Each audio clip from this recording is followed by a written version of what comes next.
सत्यम जी का प्रश्न है। हम्म। भगवान, अब शरीर से जुड़ी सिद्ध क्रियाएं जैसे चक्र शुद्धि आदि करने की अपेक्षा सहज ध्यान में बैठना अधिक अच्छा लगता है। हम्म। क्या यह मन का आलस्य है या फिर साधना में कोई स्वाभाविक परिवर्तन हो रहा है? हम्म। यह हर साधक के साथ स्थिति आएगी कि एक समय बाद वो कहेगा कि ऐसी सिद्ध क्रियाएं कि जिसमें प्राविधि है, जिसमें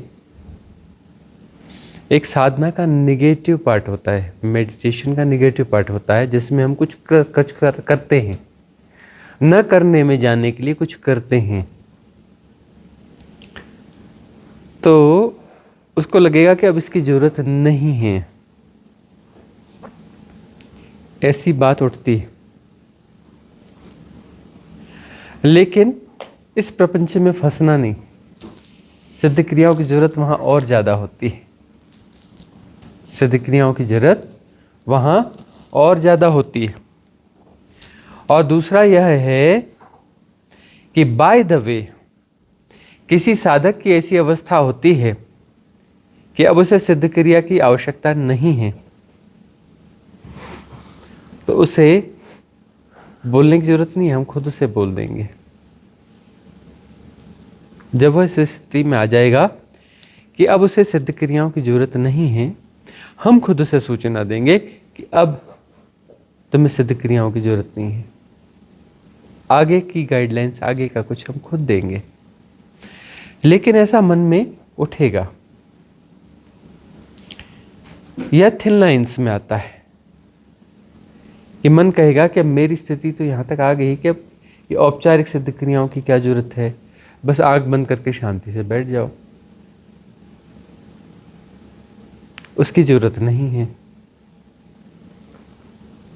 चलो कुछ दिन करके देख लो और उसके बाद किसी नई सिद्ध क्रिया में उतर जाना। फर्क अपने आप समझ में आ जाएगा। अपने आप फर्क समझ में आ जाएगा। 7 दिन तक छोड़ो, 7 दिन तक सब शांत बैठो और 8वें दिन वो कर सिद्ध क्रिया करके देखो। 8वें दिन जो गहराई मिलेगी, अपने आप पता चल जाएगा कि नहीं नहीं, गहराई तो यहीं आती है।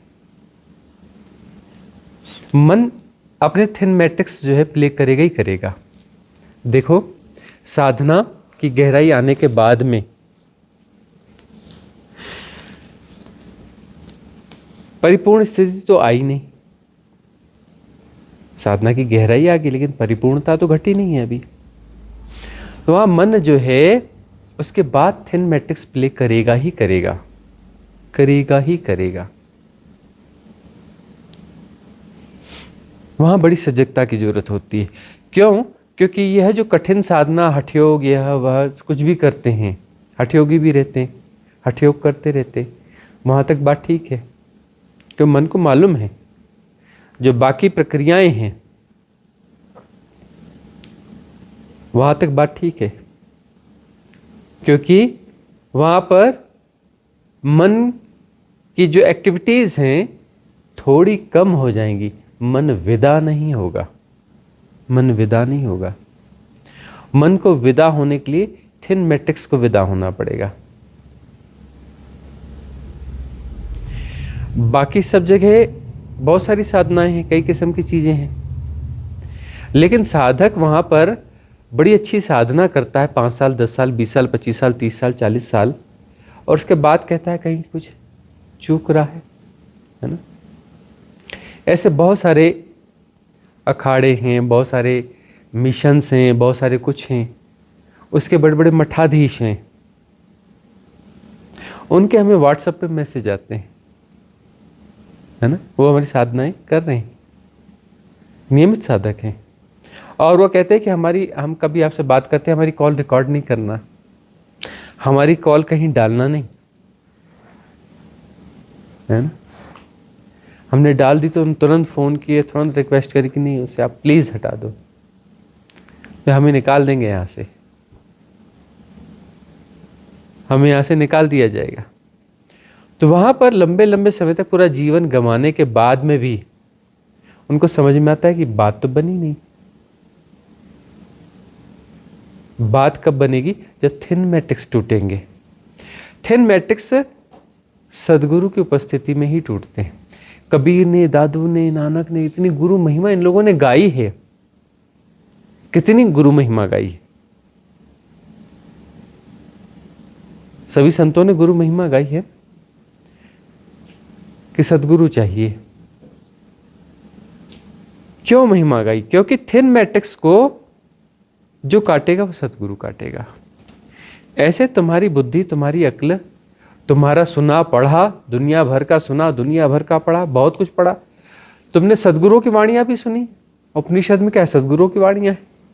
कई सदगुरु और भी तो हो गए हैं ना, ऐसा थोड़ी कि सदगुरु नहीं हुए। सदगुरु से धरती खाली तो होती नहीं, उनके वचन तो है ना, सुनते हो ना, और वो सहयोग करते हैं ना, तुम्हें उठा ले जाते हैं ना, एक ऊंचाई तो दे देते हैं ना। लेकिन थिन मैट्रिक्स तो तब कटेंगे ना जब सदगुरु की सन्निधि हो, तभी तो कटेंगे ना। तो मौजूद होना पड़ता है, सन्निधि जरूरी है, सत्संग जरूरी है, तभी थिन मैट्रिक्स कटेंगे। और ये नई नई सिद्ध क्रियाएं क्यों आ रही हैं? ताकि थिन मैट्रिक्स कट जाए। इतिहास में इतनी सिद्ध क्रियाएं किसी सदगुरु ने नहीं दी, किसी ने भी नहीं दी, है ना। 135 के लगभग हो गई ना, 136 हो गई अप्रैल के शुरू में। सोच लो। और हर हफ्ते एक आती जाएगी, आती जाएगी। ये 200, 300, 400, 500 तक जाएंगी,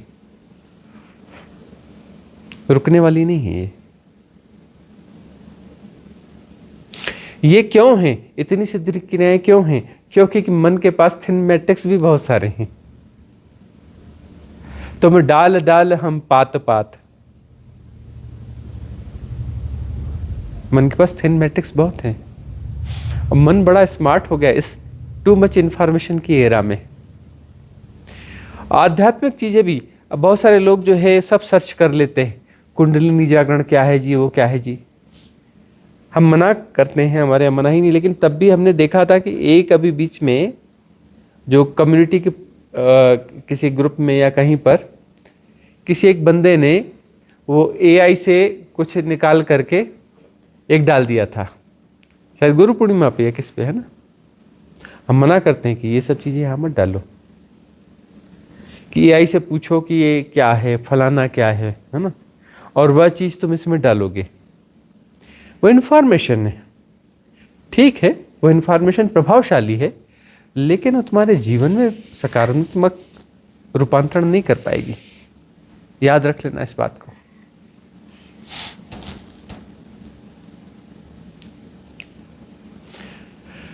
किताबें हैं, वो किताबें सहयोगी हैं, लेकिन वो किताबें तुम्हें वह परिपूर्ण स्थिति तक नहीं ले जा सकती, आंतरिक स्थिति तक नहीं ले जा सकती। सहयोग दे सकती,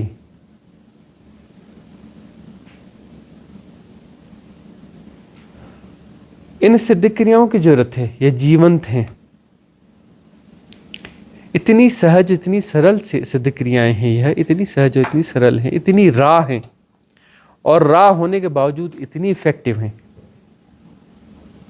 सिद्ध क्रियाएं बड़े सुंदर ढंग से, मेडिटेशन है ना, मेडिटेशन के नाम से बहुत कुछ दिया जाता है। क्या फोटोग्राफी होती है, क्या वीडियोग्राफी होती है, क्या विजुअल इफेक्ट्स होते हैं, क्या बैकग्राउंड म्यूजिक होता है, क्या तामझाम होता है, लेकिन बात बनती नहीं है, बात बनती नहीं है। मास जुड़ता है इसमें, बात बनती नहीं है। और ये राह है, और ये बात बनाएंगी, बिल्कुल राह है, बिल्कुल सहज है।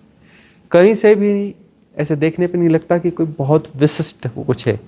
विशिष्ट उसी को लगता है जो प्रयोग कर लेता है। प्रयोग करते ही लगता है एकदम से, जब अनुभव घटता है, प्रयोग करते ही जब वो लौटता है तो देखता है कि बात बदल गई, तब उसे समझ में आता है इस राह में बात है,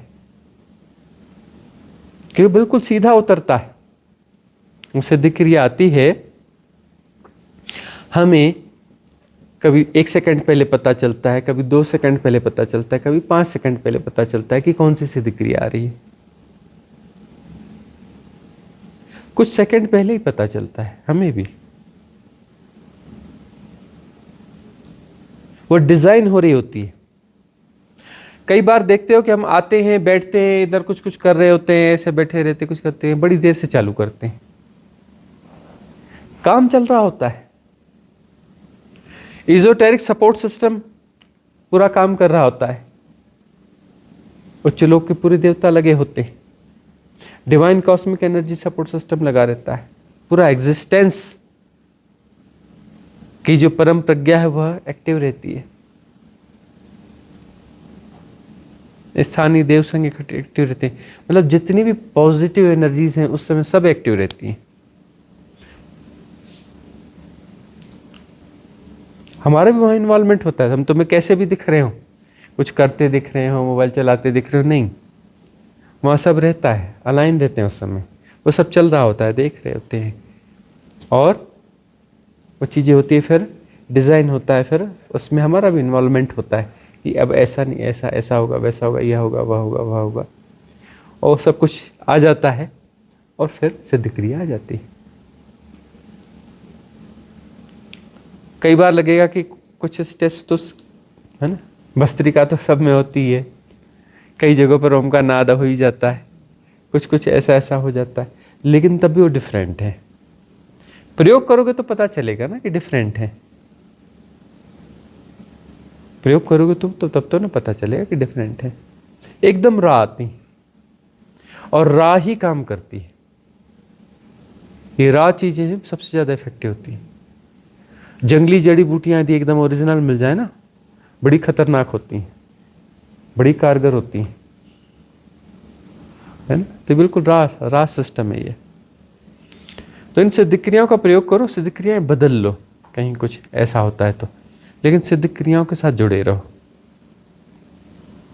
सत्यम, जब भी वो घड़ी आएगी हम बोल देंगे। हम ऐसा नहीं बोल रहे हैं, हम यह बोल रहे हैं कि तुम जो है दिन में 2 सिद्ध क्रियाएं करते हो, ठीक है, 2 सिद्ध क्रियाएं करो। उसके अलावा कभी तुम्हारे पास कोई समय होता है, 5 मिनट 10 मिनट का कोई समय है, तुम आंख बंद करके शांत बैठ के तो बैठ जाओ ना, उसकी मनाही थोड़ी ना है। लेकिन दिन में 2 सिद्ध क्रियाएं तो होनी चाहिए, 2 सिद्ध क्रियाएं होनी चाहिए। ज्यादा किसी के साथ हो जाए 3 होनी चाहिए, लेकिन हम ये नहीं कहते कि 10 सिद्ध क्रियाएं करना, अति वहां भी नहीं करना। 2 3 बस, 3 बहुत है, उससे ज्यादा गिनती नहीं बढ़ा लेना। ऐसा नहीं कि 5 कर लेना, 7 कर लेना, ना ना ना ना, 3 तक बात ठीक है। और 3 के बाद यदि कोई स्थिति है तब हम यह कहेंगे हाँ शांत बैठ जाओ। या 2 सिद्ध क्रियाएं हो रही हैं और उसके बाद कभी ऐसा कोई समय होता है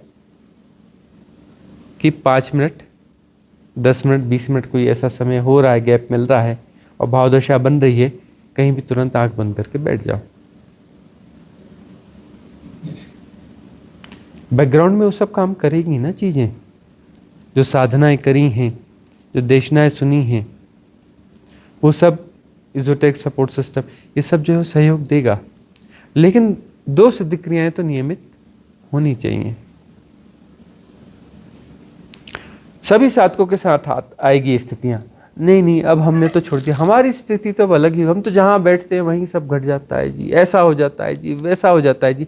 बहुत अच्छी बात है, लेकिन 2 सिद्ध क्रियाएं तब भी होनी चाहिए, क्योंकि जो बड़ी अच्छी स्थिति है ना, वह अच्छी स्थिति भी होनी चाहिए और उस अच्छी स्थिति के ऊपर भी होना चाहिए, उसके ऊपर और जाना है।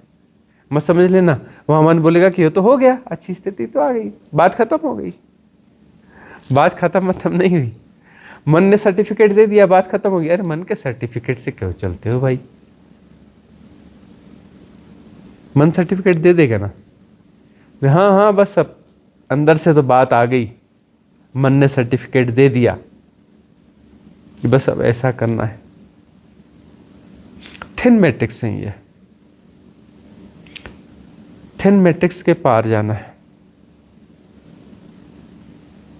थिन मैट्रिक्स टूटने चाहिए। बहुत सारे उच्च साधक हुए हैं और मुक्त नहीं हुए। योग भ्रष्ट कहा जाता है उन्हें। कई तो ऐसे कि कुछ ग्लिम्स भी पा गए, ठीक ठीक ग्लिम्स पा गए और फिर पतित हो गए। उनको क्या कहा जाता है? योग भ्रष्ट। और योग भ्रष्ट बहुत होते हैं। 10 साधक होते हैं जो लगता है कि हाँ बस इसी जन्म में कल्याण होना है, कैवल्य होना है, बोधि होनी है, एनलाइटनमेंट होना है इसी जन्म में। और पता चला एक का हुआ 9 नीचे। ये 9 कौन है? जो थिनमेटिक्स के शिकार हो गए। मन ने सर्टिफिकेट दिया, उस सर्टिफिकेट को उन्होंने अंगीकार कर लिया। मन बड़े सुंदर तरीके से सर्टिफिकेट देगा। भाई मन भी तो जैसे जैसे तुम ऊपर उठोगे, थिनमेटिक्स मतलब मन की इंटेलिजेंसी का लेवल भी तो बढ़ेगा ना। भाई ग्रो अप हो रहे हो, मन भी तो टूल है ना।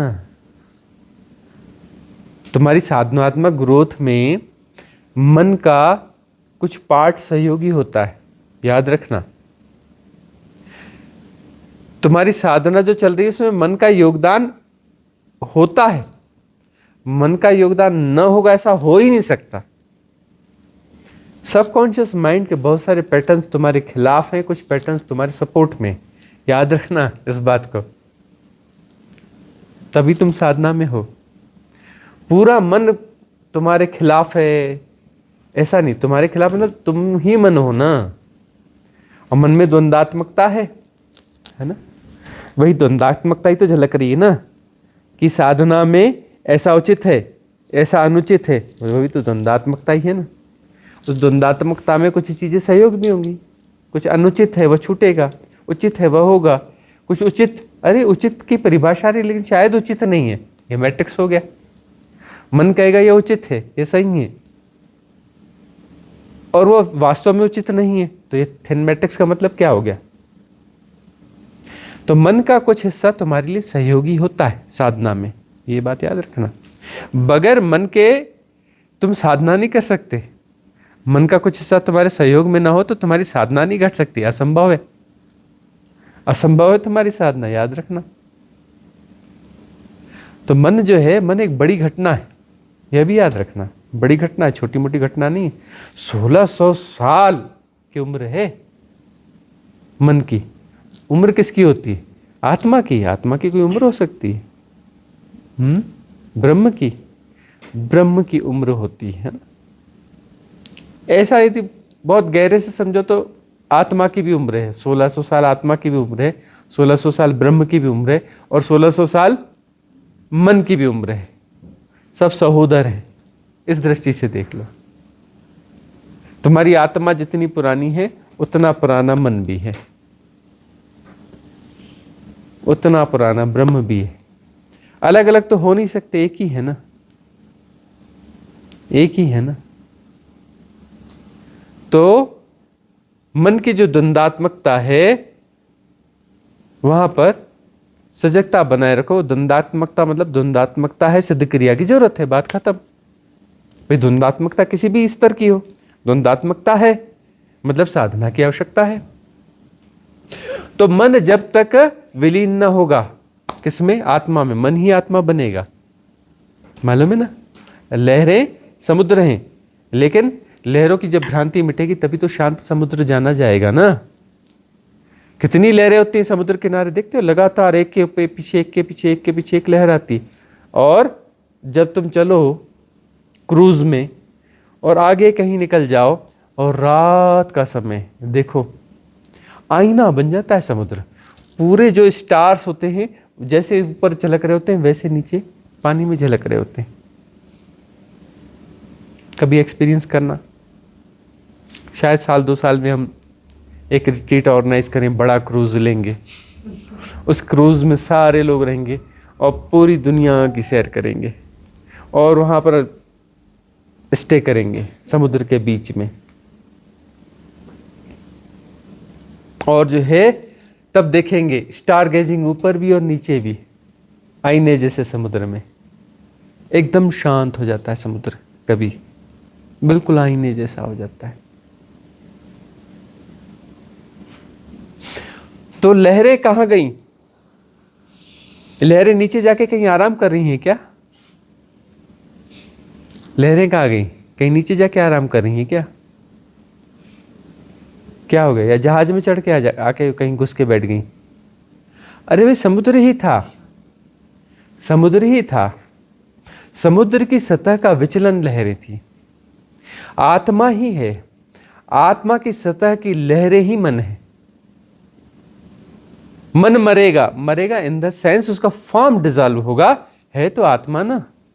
मरेगा का क्या अर्थ है उस समय? लेकिन मरने जैसा लगता है क्योंकि फॉर्म जो है सत्य लगता है। अरे वह फॉर्म जाएगा तब तो समुद्र प्रकट होगा ना। और वह कौन है? वही है ना, लहरें भी समुद्र ही है ना। मन भी वस्तुतः आत्मा ही है ना, आत्मा भी वस्तुतः ब्रह्म ही है ना। जब आत्मा विगलित होगी, आत्मा मरेगी, तब तो ब्रह्म प्रकट होगा ना। और जब ब्रह्म मरेगा तभी तो परम सत्य प्रकट होगा ना। जब ब्रह्म मरेगा तब तो परम सत्य प्रकट होगा ना। तो मन को मरना होगा, मन बुद्धि चित्त अहंकार सब जाना पड़ेगा इनको। ये फॉर्म्स हैं और कुछ नहीं है। ये फॉर्म्स जाएंगे तो मैं मिट जाऊंगा। अरे मैं क्या मिट जाऊंगा? झूठ मिटेगा। समुद्र कहां जाएगा? लहरें चली गई तो समुद्र खत्म हो गया है ना। लहरों के जाने से समुद्र खत्म हो गया ना। अरे समुद्र की विराटता पता चलती जब लहरें नहीं होती। तब जब लहरें नहीं होती तभी समुद्र की विराटता, गहराई और सब प्रकट होता है।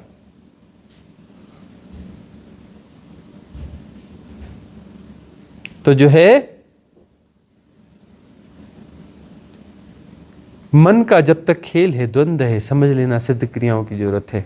संशय है ना, सत्यम संशय है ना, संशय है और वह प्रश्न बन के आया है ना। संशय है ना, मतलब सिद्ध क्रियाओं की अभी और जरूरत है। नई नई सिद्ध क्रियाएं आ रही हैं, प्रयोग करते चलो, करते चलो। जब वह घड़ी आएगी तुम्हें क्या प्रश्न पूछना है? हमारा कॉल तुम्हें आएगा, हम तुम्हें बताएंगे कि सत्यम क्या करते हो, ये क्या करते हो सुबह शाम, ये क्या टेप रिकॉर्ड लगा के बैठते हो।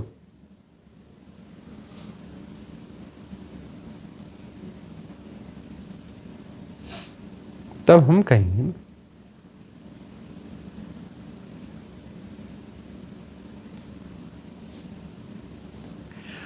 एक आध प्रश्न हाँ गौरव जी का है। जी भगवान, साधना में संवेदनशीलता का विकास होते रहता है और साथ ही साथ वैराग्य भी बढ़ते रहता है। ये दोनों समानांतर चलते रहते हैं। कभी लगता है ये परस्पर विरोधी भी है, परम संवेदनशीलता और परम वैराग्य। क्या अभिनय इन दोनों को जोड़ने वाली कड़ी है जो मृत्यु के पार ले जाएगी, संवेदनशील होते हुए भी? परम संवेदनशीलता और वैराग्य। देखो वैराग्य जो है ना बीच की अवस्था है। वैराग्य शुरुआत है। तुम संवेदनशील होते हो तो वैराग्य जन्म लेता है। परम संवेदनशीलता जो है, जब वैराग्य परिपूर्ण हो गया तब परम संवेदनशीलता होगी। संवेदनशीलता की शुरुआत यानी तुम्हारी संवेदनशीलता बढ़ती है तो वैराग्य उत्पन्न होता है, क्योंकि संवेदनशीलता से राइट ऑब्जर्वेशन होता है। संवेदनशीलता बढ़ रही है मतलब तुम्हारी क्षमता बढ़ रही है ना राइट ऑब्जर्वेशन की। राइट ऑब्जर्वेशन का मतलब होता है मन के ऊपर उठते हो। देखो संवेदनशीलता का विकास जो है मन के ऊपर होता है। मन के पार उठने पर संवेदनशीलता बढ़ती है। द्वंद्वात्मकता में विघटित हो जाती है संवेदनशीलता। द्वंद्वों के पार संवेदनशीलता प्रखर होती है। द्वंद्वों के पार, मन के पार संवेदनशीलता का विकास होता है और वह परम की ओर गतिमान होती है। तो वैराग्य आरंभ है। वैराग्य आरंभ है। संवेदनशीलता में व्यर्थ व्यर्थ की तरह भासता है। संवेदनशील होगे तभी तो ना। संवेदनशील ना होगे तो उसमें सार्थकता ढूंढ ही लेगा मन, मैकेनिज्म है वहां पर जो सार्थकता ढूंढता रहेगा, परिभाषित करता रहेगा, परिभाषित करता रहेगा। संवेदनशील हो जाओगे तो यथाभूत जानना होगा। परिभाषित करने की प्रक्रिया में न उलझोगे तभी तो संवेदनशीलता बढ़ेगी ना। एक्सरसाइज जब कम होगी तभी तो संवेदनशीलता बढ़ेगी ना। एक्सरसाइज यदि है, उलझाव है, तो संवेदनशीलता का विकास नहीं हो सकता। उलझाव है और तुम्हें पता चलता है कि व्यर्थ है, व्यर्थ है, तो वहां पर संवेदनशीलता विकसित होगी। संवेदनशीलता विकसित होगी तो वैराग्य और ज्यादा समझ में आएगा, वैराग्य और बढ़ेगा और बढ़ेगा, व्यर्थता और समझ में आएगी। वैराग्य बढ़ते जाएगा, बढ़ते जाएगा, बढ़ते जाएगा और संवेदनशीलता का विकास होता चला जाएगा। भाषागत रूप से कहें अन्योन्याश्रित हैं, है ना, दोनों एक दूसरे को पुष्ट करते हैं।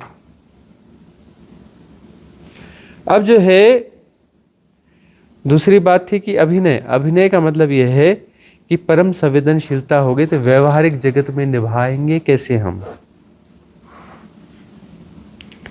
वैराग्य हो गया, वैराग्य परम हो गया, पता चल गया कोई किसी का पति नहीं, कोई किसी की पत्नी नहीं, कोई किसी की माँ नहीं, कोई किसी का बेटा नहीं, कोई किसी का पिता नहीं, कोई किसी का भाई नहीं, कोई किसी का सखा नहीं, कोई किसी का कुछ नहीं। सब व्यर्थ की बातें हैं, सब यूटिलिटेरियन मामला है ना। तब मोह माया का पता चलता है, तब पहली बार धीरे धीरे संभावना पैदा होती है कि जीवन में प्रेम घटेगा, प्रेम को जानोगे। अभी तक तो मोह माया को ही प्रेम माना था, है ना, आत्मवंचना में पड़े थे।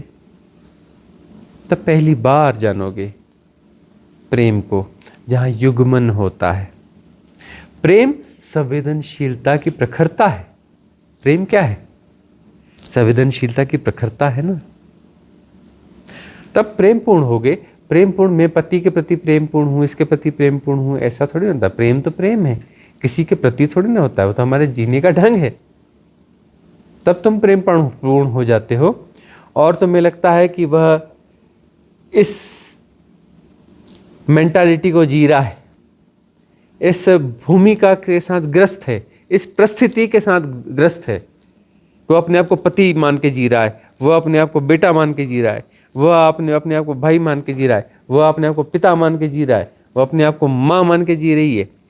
तो उस परिस्थिति और भूमिका से ग्रस्त लोगों को जब तुम देखोगे तो समझ में यह भी आएगा कि इन्हें समझाया नहीं जा सकता। नहीं समझाया जा सकता तो समझाने की उलझन में पड़ना क्यों। अब उनका व्यवहार तो बना रहेगा वैसा ही, तब तुम अभिनय पूर्ण होना पड़ेगा ना। तुम्हें पता है कि है ना बेटा है, ना पति है, ना पिता है, ना माँ है, कुछ है, लेकिन अभिनय पूर्वक वैसा निभाओगे, अभिनय पूर्वक निभाओगे ना। रहना तो वही है ना, रहना समाज में, इसमें उसमें, इन सबके बीच में ही तो रहना है ना। और उस रहने में कोई खराबी है ऐसा कुछ भी नहीं है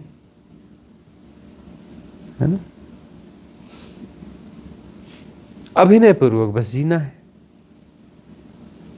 तो अभिनय पूर्वक जीने से वैराग्य की प्रखरता और बढ़ेगी और वह वैराग्य जो है व्यवहारिक जीवन को प्रभावित नहीं करेगा, निगेटिवली, पॉजिटिवली कर सकता है। फिर जो है तुम्हारे आसपास के लोग तुम्हें क्रोध करेंगे, बदले में तुम क्रोध करके उन्हें और गालियां न दोगे, या कभी क्रोध करना भी पड़ा तो फिर अपने आप को तैयार करोगे और नकली क्रोध करोगे दिखाने के लिए।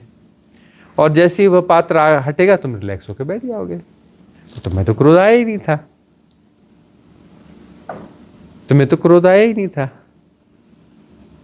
रजनीशी से है। हाँ हाँ, पूछो पूछो। जी, आपने कहा कि अभिनय करना पड़ेगा, क्रोध आया नहीं पर क्रोध की भूमिका बनानी पड़ेगी। सामने वाला तो हट गया, हमने क्रोध किया, हमें ये पता है कि मैंने अभिनय किया, पर उसको हर्ट कर गई मेरी बात, वाणी से क्रोध निकला और उसके दिल तक आहत हो गया। तो क्या मेरे कर्म बंधन उस शख्स के साथ बन गए?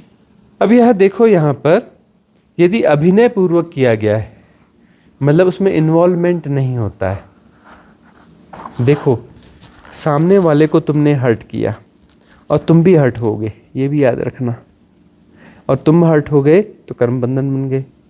सामने वाला हर्ट हुआ, तुम हर्ट नहीं हुए, कर्म बंधन नहीं बनेगा, क्योंकि तुम्हें पता है कि सामने वाला हर्ट हुआ है, तुमने हर्ट किया नहीं है।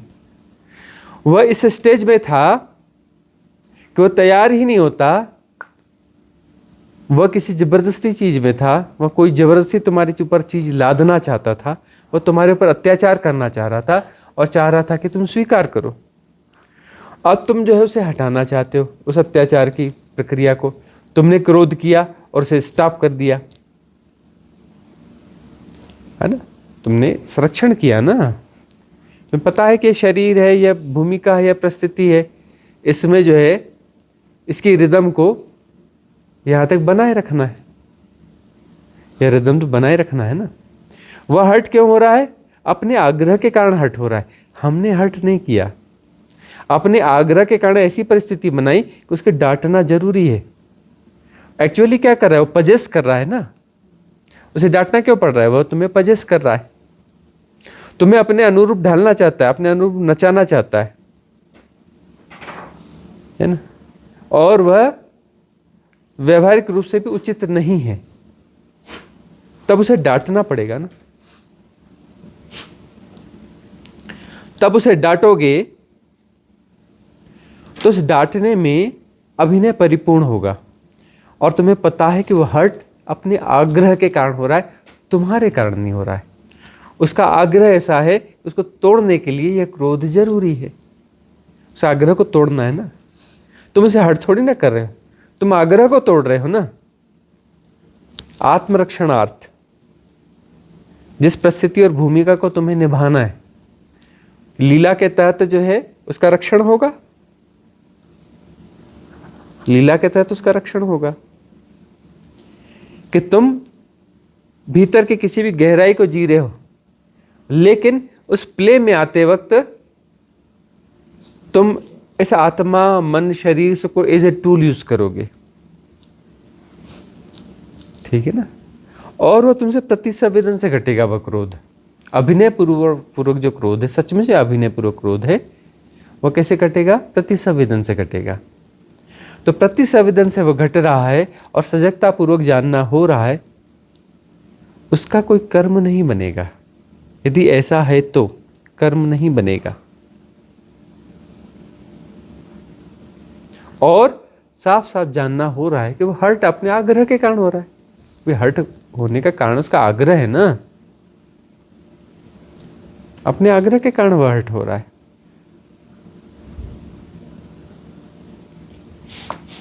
तो आज की सभा का विसर्जन करें। और एक आध प्रश्न और तो नहीं है ना कोई? है एक प्रश्न कम्युनिटी। हाँ तो पूछ लो, फटाफट पूछो फिर। किसका प्रश्न है? निधि जी का प्रश्न है चंडीगढ़ से। प्रणाम गुरुदेव।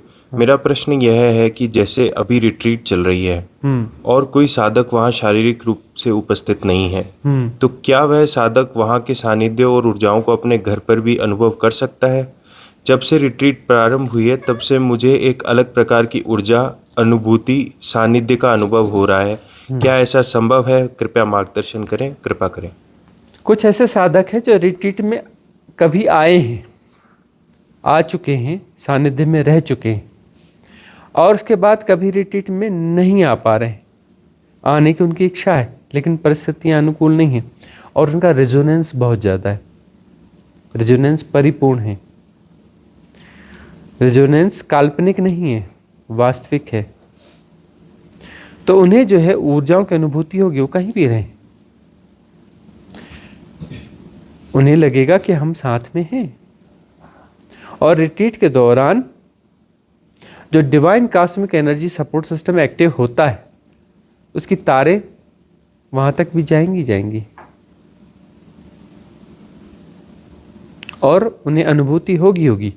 हालांकि यह अनुभूति उतनी चरम न होगी जो यहाँ सशरीर मौजूद होते, उतनी अनुभूति न होगी, लेकिन फिर भी कुछ तो होगा, उन्हें कुछ तो अनुभूति होगी, कुछ तो ऊर्जाओं का आभास होगा, और वह भी संतुष्टिदायक होगा कि वह उस डिस्टेंस पर हैं और चीज़ें हो रही हैं तो भी संतुष्टि तो होती है जिस भी तल पे हो रही है।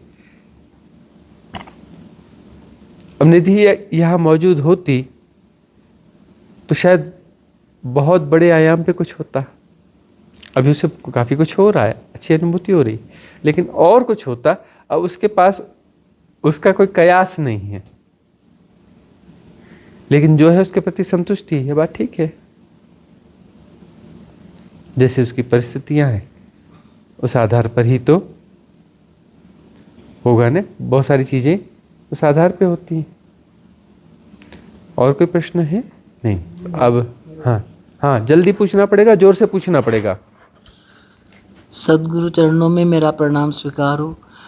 अभी सदगुरु जी आपने बताया कि आपको जो भी सिद्ध क्रियाएँ होती हैं वो 1-2 मिनट पहले ही आपको पता चलता है। इस बारे में मैं आपसे एक आग्रह जानना चाहती हूँ कि क्या जो यहाँ पर आए हुए हैं सिद्ध क्रिया के योग में आए, यहाँ पे आए हुए हैं इसमें रिट्रीट में, क्या उनके कल्याण के लिए उसी समय आपको घटित होता है या इसके पीछे कोई और है?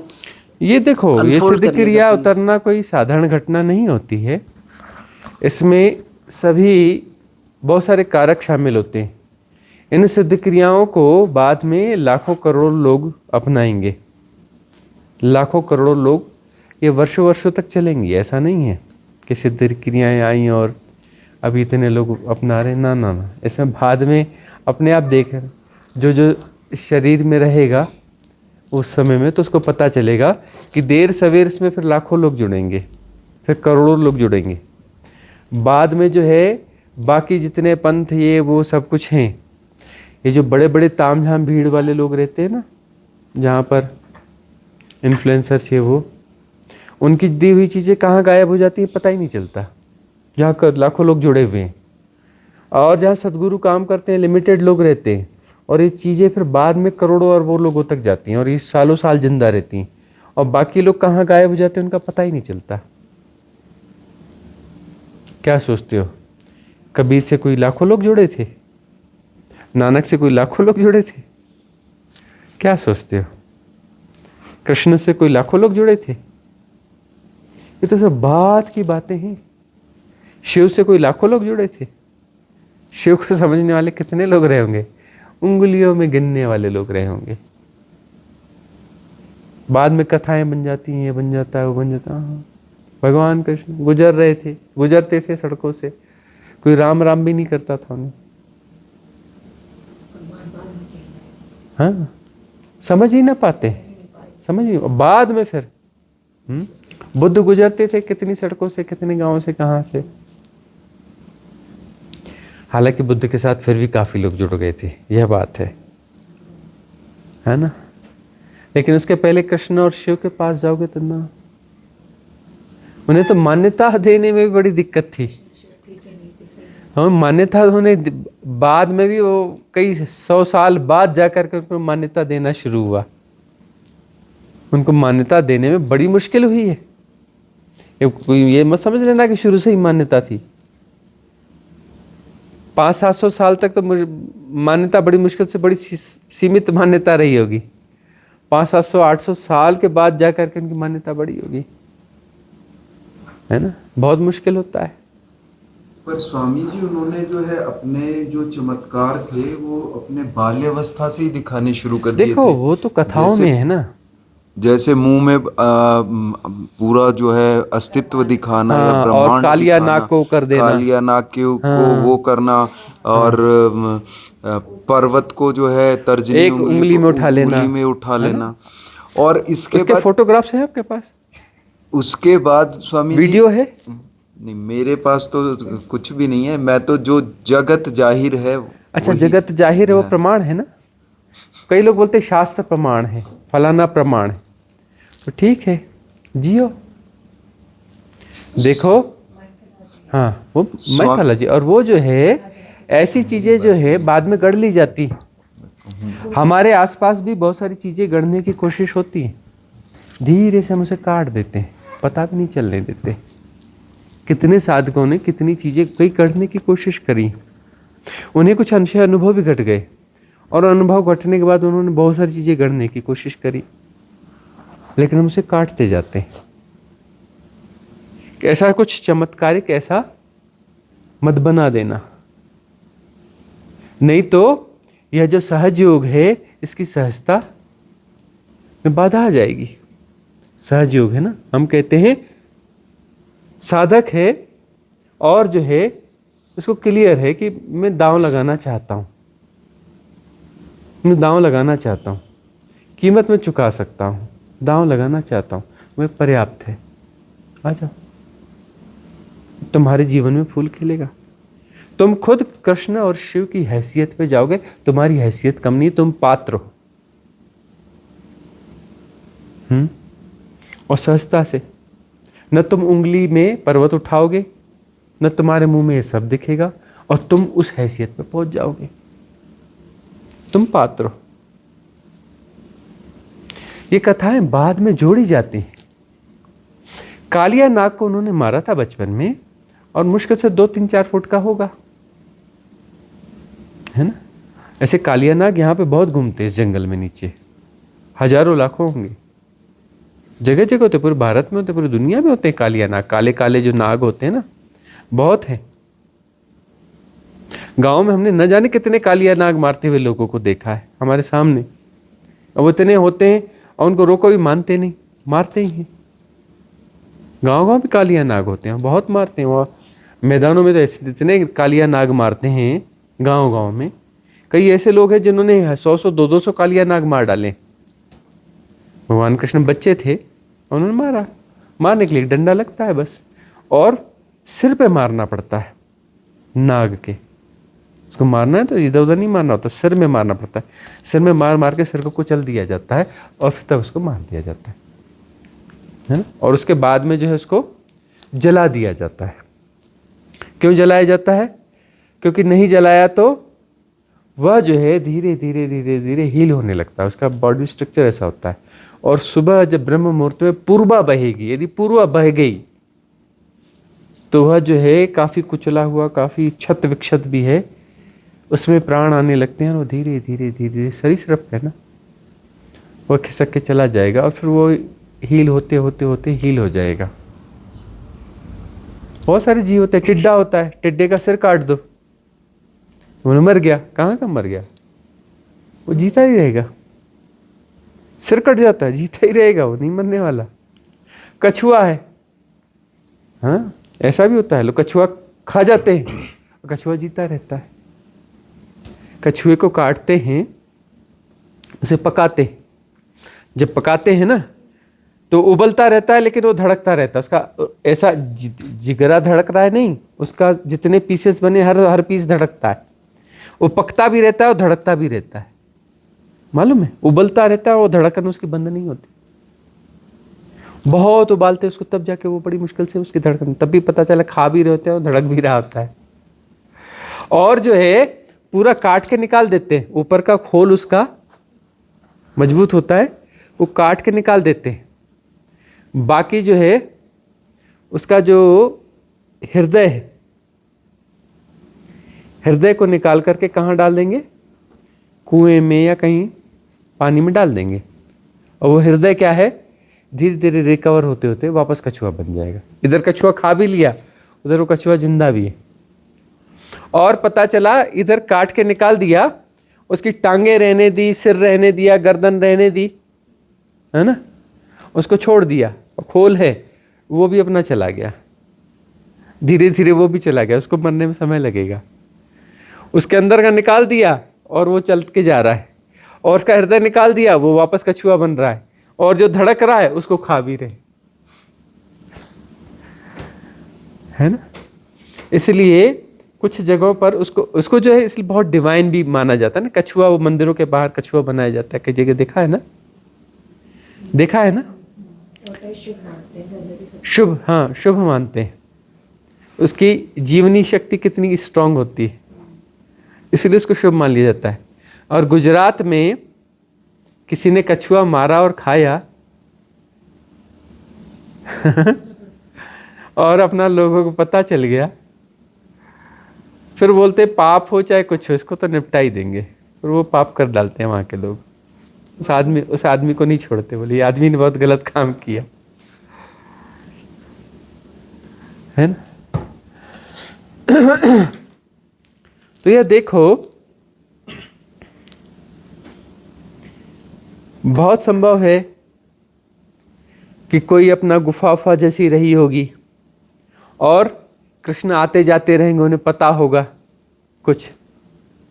अब जो है लैंडस्लाइडिंग्स होती हैं यहाँ पर भी, है ना, तो कहीं इम्बैलेंस हो रहा होगा और उन्होंने पत्थर उत्थर हटा के उनको गुफा में ले गए, अरे इम्बैलेंस हो रहा है, तो उन्होंने थोड़ा सा सपोर्ट दिया होगा ऐसे, अब बाद में उंगली बता दी, पहले ऐसा ही किया होगा, सपोर्ट दिया होगा, अरे तुरंत वहाँ पत्थर फंसाओ, पत्थर फंसाओ, अरे ये करो वो करो। अमरकंटक में हम थे, वहाँ पर जो है एक ऐसी वैली में एक संत रहते थे और वहाँ हम भी आते जाते रहते थे, तो अब भोजन वोजन करने के हिसाब से उसके ऊपर भी एक आश्रम बन गया था और वो नीचे में एक आश्रम था, बिल्कुल वैली ऐसे लटकता हुआ सा। कई बार हमें भी लगता था कि ये जरा सा स्लाइड हुआ जाएगा नीचे। अब बारिश ज़्यादा हुई, अब वहाँ दरार पड़ी और लगा कि अब जाएगा, क्या करे। और वहाँ संत ही ज़्यादा रहते और कुछ और लोग जो 10-5-7 लोग जो भी इकट्ठे हो गए, उन्होंने उधर कुछ लकड़ियाँ पड़ी थी, वो लकड़ियाँ दरारों में फेंकना चालू करी, कुछ पत्थर फेंकना चालू किए, कुछ ऐसा किया, कुछ आड़ा फेंका, कुछ मिट्टी जाए तो उसको क्रॉस करके कहीं पकड़ ले, कुछ कर ले, ऐसा कोई सिस्टम। ऐसा लगता है कि इससे क्या होगा, लेकिन हो जाता है। वो चीज़ें ठीक फंस गई और वो सेट हो गया, बच गया। अब पहाड़ों में ऐसा कहीं कुछ रहता है तो वहाँ पर भी कुछ करते हैं, अरे यहाँ कुछ ऐसा फंसा दो। गाँव में हम रहे हैं, अरे ये गिरने वाला है, कुछ करो। एक कोई लकड़ी लाई, बीच में फंसा दी, और वहाँ रिस्क है, वहाँ जाना खतरा है, लेकिन कि हमने बचपन में खुद देखा, खुद भी उसमें हेल्प करी कि गिरने वाला है, एक लकड़ी फंसा दी, बच गया। बाद में धीरे से उसको रिपेयर कर लिया। तो अब कुछ हुआ होगा ऐसा, अरे चलो रुको, अरे देख पत्थर फंसा दे, अरे ये कर दे, हाँ एक आध लकड़ी थोड़ी ऐसी कर दे, हाँ वो सबके साथ मिलजुल के बच्चों ने कर लिया, हाँ गुफा सेफ हो गई, चलो ठीक है। अब कथा में क्या आ गया, एक उंगली में पूरा पर्वत उठा लिया, अरे कुछ चट्टान वट्टान कुछ रही होगी थोड़ी, उसको थोड़ा सा वो कर दिया। वो एक अमिताभ बच्चन की एक फिल्म जो है ना, वो बड़ी अच्छी है। वो बात हमें बचपन में हमने देखी थी, हमें लगा कि नहीं ये तो कुछ गजब की चीज़ बन गई। अमिताभ बच्चन उसमें जो है कोई एक बात रहती है, फुसफुसाकर किसी के बारे में थोड़ा सा वो कर रहा होता है, क्या बोलते हैं, चुगली सा, क्या बोलते हैं वो, गॉसिप जैसा ऐसा कुछ कर रहा होता है। अरे फलाने कैसा है, वो लड़का लड़की है ना, वो जो है ना गुजर रहे थे बाजू से, एक दूसरे को उन्होंने ऐसा देखा था और फिर गुजर गए थे, है ना। उसने दूसरे से कहा, अरे वो जो लड़का लड़की रहते ना उधर पड़ोस में, वो दोनों गुजर रहे थे, रुक गए थे, एक दूसरे से बातचीत करी थी। फिर वो उसने सुना, फिर तीसरे को बताया, वो लड़का लड़की ना वहाँ गुजर रहे थे, वो अपना किनारे में खड़े होकर छुप के बातचीत कर रहे थे, एक दूसरे को टच भी कर रहे थे। फिर अगला आया ना, अरे हाँ मैंने सुना वो लड़का लड़की जो है ना उधर जाके घुस गए थे और जो है एक दूसरे को हग भी कर रहे थे। उसने अगले को बताया कि हाँ वो जो दोनों है ना, वो उनका बड़ा पुराना चक्कर है, हाँ वो कहीं पर भी अपना छुप के मिलते रहते हैं, एक दूसरे को हक करते, ऐसा करते हैं। और दूसरा बोलता है वो जो ना, अरे उनमें परफेक्ट रिलेशन है, पूरा कंप्लीट सब कुछ है। और अगले से, अरे वो दोनों तो वो ना बड़ा चल रहा था दोनों से, और दोनों भाग गए घर छोड़ के भाग गए। और जो है वो जो कथा बता रहा था लास्ट में जो बता रहा था, किसको बता रहा था? उस अमिताभ बच्चन को ही बता रहा था कि वो दोनों जो है ना, उनमें ऐसा ऐसा था, बड़ा फेयर हो गया, ऐसा हो गया, फिर वैसा हो गया, और दोनों घर छोड़ के भाग गए हैं। आज वो सन्न रह जाता है कि वो बात जो है घूम करके उसके पास कितनी, है ना, हाँ, विकराल रूप में आ गई। मनुष्य का स्वभाव ऐसा है। हाँ, अपने गुरुओं की, सदगुरु की ऐसी तारीफ करते हैं, ऐसी तारीफ करते हैं। मुश्किल लगती है ना, हाँ, बनाना आसान इतना हम कहते हैं सब लोगों से, भाई देखो तुम्हारे पास आयो ना, तुम हमें विशिष्टता मत ढूंढना। हम कौन है? ऑर्डिनरी। हम कौन है? बिल्कुल साधारण है। तुम हमें विशिष्टता मत ढूंढना, हम बहुत साधारण हैं, बिल्कुल साधारण है। और हमारी जीवनचर्या में बहुत सारी साधारण साधारण चीजें तुम देखते रहोगे, हम बिल्कुल उसी के साथ ही काम करेंगे तुम्हारे साथ। हम साधारणपन को ही जिएंगे, ऐसी ऐसी साधारण चीजें करेंगे कि तुम्हारा दिमाग ठनक जाएगा, दिमाग ठनक जाएगा तुम्हारा। और साधारण ही बने रहने देना हमको, हमको तुम साधारण ही बने रहने देना। जहां भी तुम विशिष्टता ढूंढोगे ना, तो हमारी हरकत ऐसी हो जाएगी कि तुम्हारे सारे सपने चकनाचूर हो जाएंगे। हम बड़े साधारण से वापस प्रकट हो जाएंगे, क्योंकि साधारण होना ही विशिष्टता है। साधारण होना ही विशिष्टता है। कृष्ण और शिव तुम क्या समझते हो? इतने सहज साधारण लोग ढूंढने मुश्किल है। राजा कृष्ण, कृष्ण कौन? राजा, गलियों में पैदल घूमते थे, हाँ, किसी के भी साथ मिठबोली कर लेते थे, मजदूर हो, यह हो, वह हो, फलाना ठिकाना, अपनी साधारणता में जीते थे। तुम्हें कितना पता, तुम्हारे शास्त्रों में क्या लिखा हमें नहीं पता, लेकिन हमें पता है कि कृष्ण जो है ना, 50-60 की उम्र में भी, 70 की उम्र में भी नाचते थे। 50-60-70 की उम्र में भी बच्चे मिल जाए तो कहीं बोलते थे, क्या थोड़ा टाइम है क्या? अरे यार मैं आता हूँ, चल रे मेरे को दे डंडा, गुल्ली डंडा, कहाँ तक मारना है, कहाँ तक जाए, चल चलो चलो, क्या खेल रहे, लुका छुपी, चलो चलो चलो, किस पे दाम है। वो 60-70 की उम्र में भी खेलते रहे होंगे, बच्चों के साथ भी वैसे ही सहज होंगे। लोग बोलेंगे नहीं नहीं ये राजा हैं, वो है, अरे वहाँ कुछ और बोलते रहेंगे उनको, कैसा राजा है, पागल है, फलाना है, ढिकाना है, तुम बोलते हो अभी ऐसा। कृष्ण के खिलाफ बहुत लोग होंगे। नेमिनाथ नाम सुना है? तीर्थंकर में नेमिनाथ हुए। नेमिनाथ मिलना पसंद नहीं करते थे, भाई थे दोनों, चचेरे ममेरे, और बचपन के दोस्त थे। नेमिनाथ और कृष्ण बचपन में साथ में खेले कूदे, है ना, वो तीर्थंकर हो गए। और ये जो कृष्ण अलग तरीके से, लेकिन मिलना पसंद नहीं करते थे। मिलने जाए तो नहीं मिलना, ऐसी खबर करते थे, नहीं मिलना, मिलना नहीं, मना ही कर देते थे मिलने से। वो तो नहीं सहज थे, नहीं मिला कोई बात नहीं। जबकि कृष्ण की अवस्था क्या थी? वह अवस्था ऐसी थी कि बहुत साधारण थे, और यही उनकी विशिष्टता थी, बहुत साधारण थे।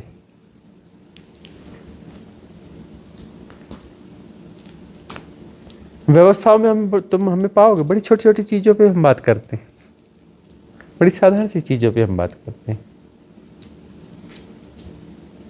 हमारे जीवन में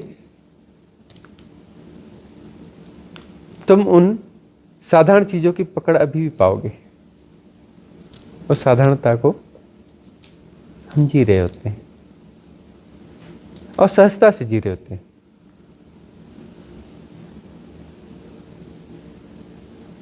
क्यों? जमीन पे पांव होना चाहिए। आजकल पांव जमीन पर पड़ते नहीं मेरे, ना, जमीन पे ही पांव पड़ना चाहिए। साधारण, जमीन पे ही पांव पड़ना चाहिए। नहीं तो ये कथाएं तुम्हें बड़ी आकर्षित करेंगी, है ना। अरे भगवान कृष्ण तो भगवान थे, हम थोड़ी ना भगवान हो सकते हैं। अरे उनका तो ऐसा था, हम थोड़े ना हो सकते हैं। आत्मावलोचना में जियोगे तुम इस रिलेटिविटी में फंसे फंसे रहोगे और तुम कभी कृष्ण और शिव की हैसियत पे न पहुंच पाओगे। और हम कहते हैं तुम आओ इस सहयोग में, तुम्हारी हैसियत भी वही होगी जो शिव की थी, जो कृष्ण की थी। लेकिन तुम्हारे उस शिव और कृष्ण की हैसियत पे तुम नहीं पहुंचोगे जो तुम्हारी किताबें कहती हैं या तुम्हारी कल्पना कहती है या मास हिप्नोटिज्म कहता है। हम मास हिप्नोटिज्म से नहीं चलते हैं कंवरजीत। तो अपनी मास हिप्नोटिज्म की कहानियां हम पे मत थोपो। हम नहीं स्वीकार करते किसी मास हिप्नोटिज्म की कहानियों को, कितना भी तुम आग्रह कर लो। हम तुम्हारी आधी बातों को काट के छोड़ देंगे। तुम्हें लगेगा कि गुरुजी को तो पता ही नहीं, आधी में काट दी। पूरी बात सुनते तो मैं समझाता, तो अकल भी आती गुरुजी को थोड़ी सी, है ना।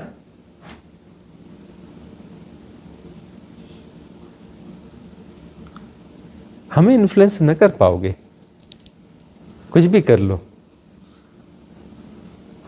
तुम्हारे लिए प्रमाण होंगी वो जगती की कथाएं, शास्त्र प्रमाण, वो तुम्हारे लिए होंगे। हमारे लिए प्रमाण कुछ नहीं, हमारे लिए प्रमाण हमारे भीतर है।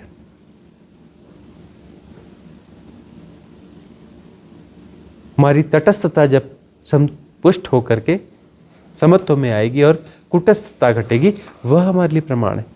वह कूटस्थ दृष्टि हमारी प्रमाण है, और कुछ नहीं।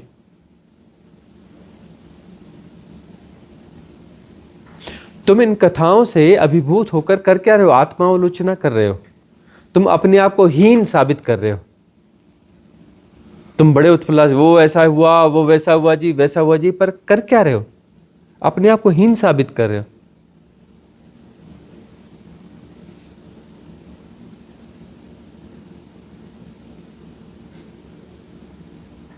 वह साधारण घटनाएं थी, स्वाभाविक घटनाएं थी। कालिया नाग को माना, कालिया नाग सब जगह आज भी, और रोज हजारों कालिया नाग मारे जाते हैं गांव गांव में। हजारों कालिया नाग मारे जाते हैं गांवों में। इधर उधर संघर्ष का समय, वो सबको पता होता है कि यह चीज गिर सकती है, कैसे संभालनी। गांव में जब हम रहते थे तो वहां पर कोई ऐसी लकड़ी दिख गई कि सीधी है और ऊपर से ऐसे दो हैं, उस लकड़ी को तुरंत काट करके संभाल के रखा जाता था।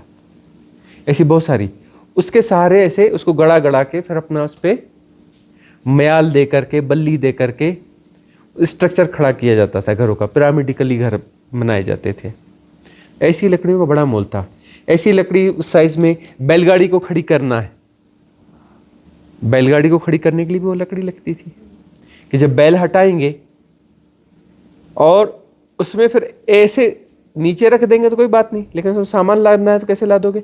बैल को रख करके आधे घंटे 2 घंटे तक सामान लादोगे? नहीं, ऐसी सीधी लकड़ी लगा दी जाएगी और जब उसमें सामान लाद लिया जाएगा, बाद में बैलों को जब लगाएंगे तो वाली लकड़ी निकाल लेंगे।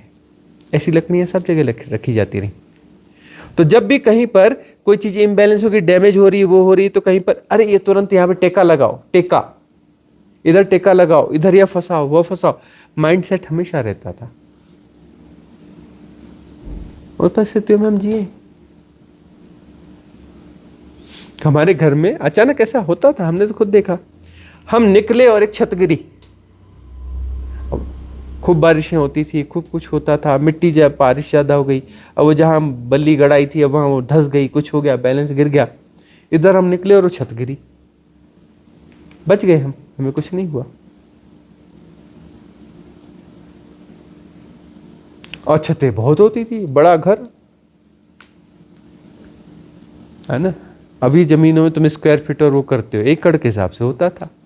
एकड़ में घर था हमारा, था वही पिरामिडिकल शेप, मिड हाउस रहे होंगे जो भी हम गिनती है। हमें तो पता है कि परिवार में शायद किसी को न पता होगी कि 40 कमरे थे कि 45 थे कि 38 थे कि कितने थे, किसी को नहीं पता, हमें भी नहीं पता। लेकिन ऐसी कुछ कमरे रहे होंगे और कहीं जगह छप्पर थे, 25-50 छप्पर तो रहे ही होंगे। तो कहीं कुछ गिर रहा है, कहीं कुछ गिर रहा है। और जो है जैसे ही थोड़ा मौसम ठीक हो गया, वो आ जाते थे ना गांव के मजदूर, वो जी कुछ काम दे दो, वो घर वर का कुछ करना है। हाँ हाँ ठीक है, अरे आ जाओ आ जाओ, हाँ क्या क्या हो गया था, इधर कुछ है उधर कुछ है, अरे लगाओ इनको काम पे लगा दो, उधर का छप्पर सुधारना है, उधर के खपरेल ठीक करने हैं, उधर अरे वो वाली दीवार थोड़ी उठा दो, उधर का वह कुछ कर दो। साल में कुछ महीने काम चलता ही रहता था मेंटेनेंस का।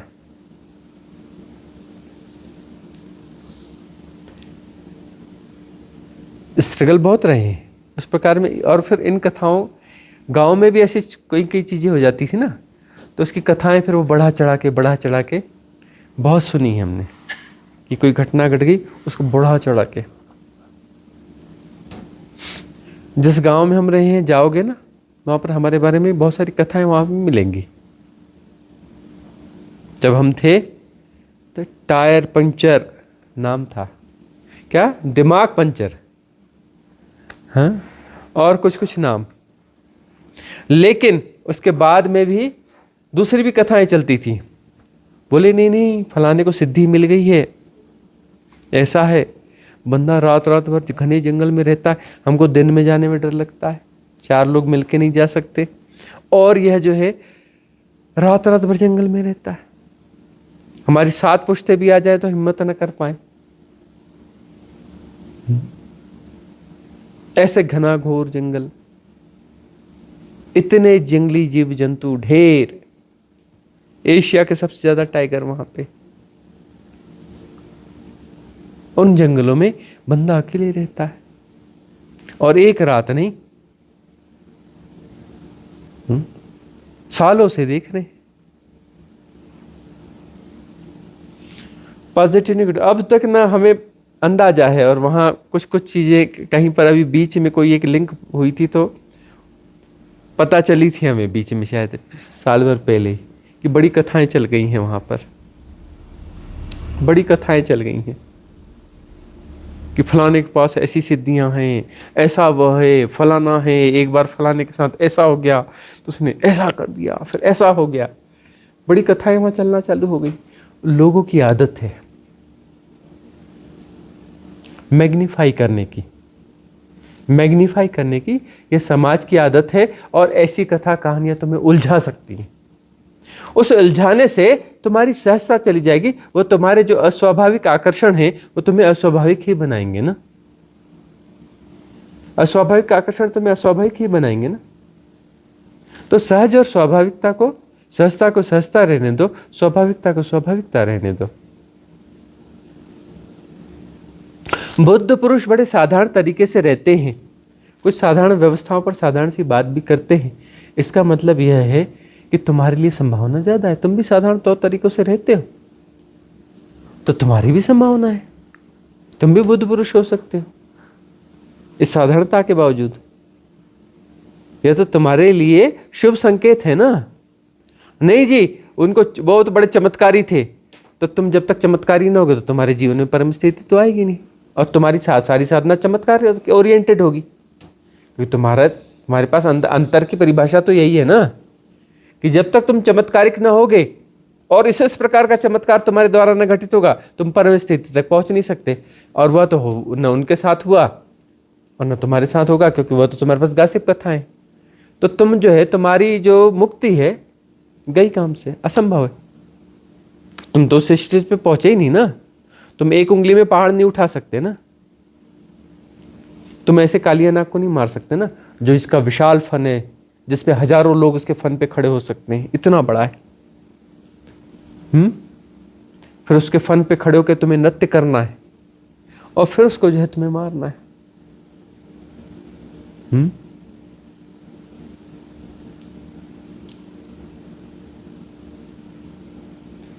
तुम यदि उन चमत्कारों के आकर्षण में हो, मतलब कर क्या रहे हो, तुम अपनी मुक्ति को पोस्टपोन कर रहे हो। थिन मैट्रिक्स है, बात पकड़ में आई? इसको क्या बोलते हैं? Thin matrix. मोटे तौर पे आध्यात्म को समझ लेना ठीक है, मोटे तौर पे साधना बहुत लोग करते हैं, मोटे तौर पे सबकी साधना चलती रहती है, बहुत अच्छे साधक होते हैं, 30 साल से 40 साल से बढ़िया साधना कर रहे हैं। और पिछले जन्मों के भी अच्छे साधक है, पिछले जन्म में भी अच्छी साधना करी थी, उसके पहले जन्म में भी अच्छी साधना करी थी, उसके पहले जन्म में भी अच्छी साधना करी थी, और आने वाले समय में भी अच्छी साधना करेंगे। फिर स्कूल का बस्ता लेके फिर पैदा हो जाएंगे, A for apple B for buy करते हुए, अगले जन्म में भी अच्छी साधना करेंगे, फिर मर जाएंगे, फिर बच्चा स्कूल का बस्ता लेके पैदा होंगे, उसके बाद वाले जन्म में भी बहुत अच्छी साधना करेंगे, फिर मरेंगे, फिर पैदा होंगे, फिर अच्छी साधना करेंगे, जन्मों जन्मों तक बढ़िया पैदा होते रहेंगे, बहुत अच्छे व्यक्ति हैं, बहुत अच्छे साधक है, बहुत अच्छी साधना करते रहेंगे, जन्मों जन्मों हजारों जन्म तक करते रहेंगे अच्छी साधना, है ना। कितनी अच्छी साधना है, मजा आ गया ना सुन के, मस्त साधना है ना। हजारों लाखों जन्म तक करते रहेंगे, बढ़िया साधना करेंगे, अच्छी साधना करते रहेंगे। ये कोई साधना है? जन्मों जन्मों से करते आ रहे हैं और आगे भी जन्मों जन्मों करते ही रहेंगे, कि कभी ना कभी तो हम उंगली पे उठा लेंगे ना पर्वत, और कभी ना कभी हम जो है कालिया नाक को करेंगे, और कभी न कभी फलाना हमारे मुंह में सब कोई देखेगी हमारी माँ, किसमें पूरा ब्रह्मांड दिखता है। तो उस दिन जो है फिर हमारी मुक्ति हो जाएगी, उस दिन हमारी मुक्ति हो जाएगी ना, जब ये घटेगा। तो तब तक साधना करते रहो, अच्छी साधना है, बढ़िया साधना करते हो, बढ़िया साधक हो, जन्मों जन्मों तक लगे रहो। कभी न कभी तो उठा लोगे ना पर्वत, उंगली पे पर्वत, कभी ना कभी तो मुख पे पूरा ब्रह्मांड दिखेगा ना, तभी तो कृष्ण की हैसियत पे पहुंचोगे ना। कभी ना कभी तो होगा, अरे 1000 जन्म नहीं, सिर्फ लाख जन्म बाद, करोड़ों जन्म बाद, कभी ना कभी तो पहुंचोगे ही ना। करो स्ट्रेचिंग ऑफ टाइम, आदर्श बनाओ, आदर्श मुक्त होती साधना, याद रखना। सेल्फ हिप्नोटिज्म है आदर्श। अब मास का सेल्फ हिप्नोटिज्म हो या तुम्हारा इंडिविजुअल का, भाई तुम ये देखो ना मास का है या नहीं है, तुम उस मास से तुम रिसीव कर रहे हो, तुम अपना ही तो सेल्फ हिप्नोटिज्म क्रिएट कर रहे हो ना, अपना ही तो कर रहे हो ना। तुम ही तो टाइम स्ट्रेच कर रहे हो ना कि मैं भी मुक्त होऊंगा, मैं भी कृष्ण तक पहुंचूंगा, लेकिन कब? साधना करते करते जब मैं उस स्थिति तक पहुंचूंगा, एक उंगली में जब पर्वत को उठाऊंगा और बड़े कालिया नाग को मारूंगा और फलाना यह करूंगा और ये ऐसा होगा, मेरे मुख में गैलेक्सीज और ब्रह्मांड सब दिखेंगे। कोई यशोदा होगी और मैं जो है जेल में जन्म लूंगा, है ना। तुम कर क्या रहे हो?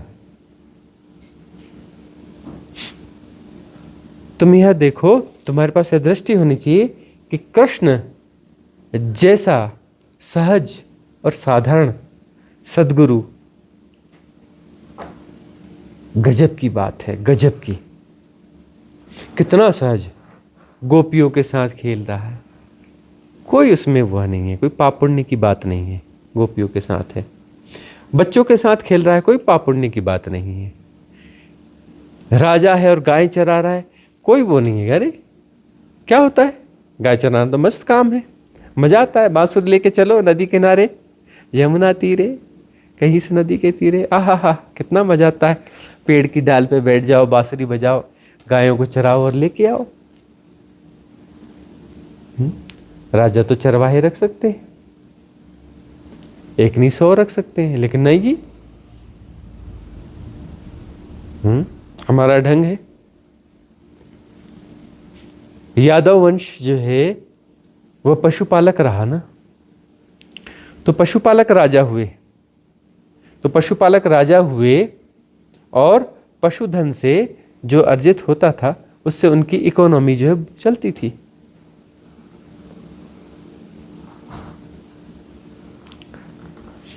तो उन्होंने कहा कि जब ये हमारा बेस ही यही है, हम खुद भी चराएंगे। और भी रहे होंगे उनके पास, जान पशु इतने रहे होंगे, वो सब लगते रहे होंगे, तो ये भी साथ में जाते थे। साधारण, कुछ ऐसा नहीं कि मैं विशिष्ट हूं, जानते नहीं मैं कौन हूं, ना जी ना, कुछ नहीं।